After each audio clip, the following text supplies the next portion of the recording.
Alors il s'appelle Richard Dindo, voilà, D-I-N-D-O. Donc voilà, je suis allé voir un spectacle qui s'appelait Qui est Kafka. Donc il y avait un film qui s'appelle donc Qui est Kafka, réalisé par Richard Dindo, produit par les films d'ici Serge Laloux. Alors dans ce film c'est très intéressant parce que en tant que documentariste formé par les ateliers Varan sans doute et ce qui s'appelait avant la gauche prolétarienne, avec l'idée qu'on faisait des documentaires sur la classe ouvrière, où les ouvriers parlaient, mais il y avait toujours, et c'était une obligation, Chris Marker et tout ça l'ont fait, il y avait toujours un commentaire pour recontextualiser, comme il disait, ce que disaient les ouvriers, pour expliquer aux spectateurs ce que disaient les ouvriers, et qu'on soit bien sûr que le message était clair. Voilà, le message était clair, c'était des ouvriers qui en tant qu'ouvriers étaient des ouvriers et n'étaient donc que des ouvriers. Donc avec Kafka, c'est un peu le même dispositif. Il y a 2-3 femmes qui parlent de Kafka. Bon, il a repris le journal de Kafka.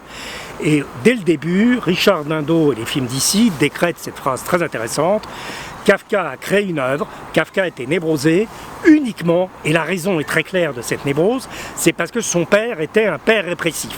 Et ça c'est passionnant, parce qu'ils ont une réponse, on peut expliquer comme la classe ouvrière ce qu'elle doit être en tant qu'ouvrier, non pas en tant qu'individu, qu'est-ce qu'il faut remédier pour que la classe ouvrière ne soit plus une classe ouvrière en quelque sorte. Et là il y avait l'idée de remédier, bonjour, oui, allez-y, pas de problème. Et là vous pouvez rester même. Là l'idée c'était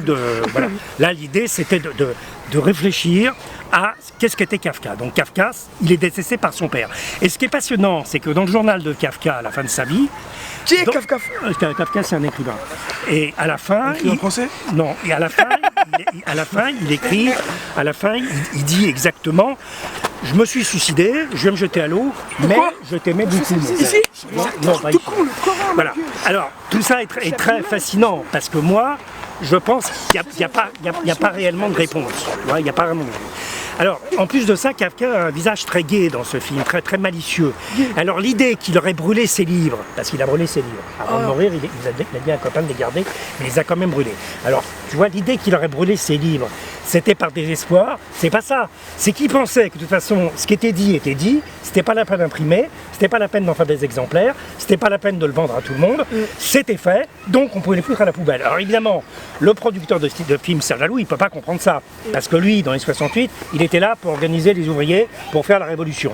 Donc, il dit, si on fait un livre, si après c'est pour le foutre à la poubelle, ça n'a pas de sens. C'est comme si la mère Pécresse, ou je sais pas quoi, la conseillère générale ou le député Kafka, il n'a pas écrit un Antigone. Pardon? Il n'a pas écrit Antigone, Kafka? Non, je crois pas. Progone peut-être, mais pas anti. Ouais. Voilà. Donc, voilà. Alors, après, ce qui était fascinant, c'est qu'il y avait une performance. Et il y avait un acteur qui était enfermé, là, comme ça. Voilà, exactement.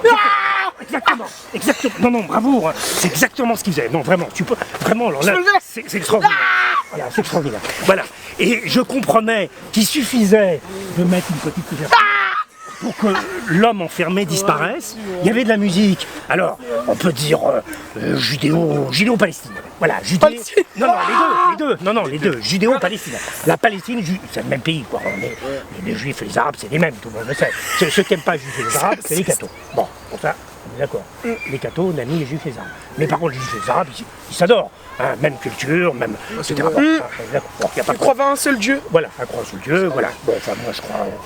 Oui, bon. Alors, ce qui était beau, c'est qu'il suffit de mettre une couverture, et alors, tout s'était transcendé. L'homme enfermé n'était plus enfermé, il était libéré de son corps, libéré de ses chaînes, et il chantait, et c'était tellement beau, c'était extraordinaire.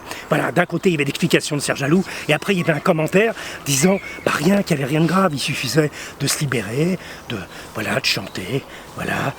De prendre la possession de son corps. Et ben voilà, tu l'as dit, ce que tu as dit, je te remercie beaucoup. C'est exactement ça, mais mot pour mot, exactement ça. Et alors après, ce qu'il y a eu, c'est une table ronde avec des profs. Vous savez ce que j'ai fait? Vous avez fait quoi? Je suis parti.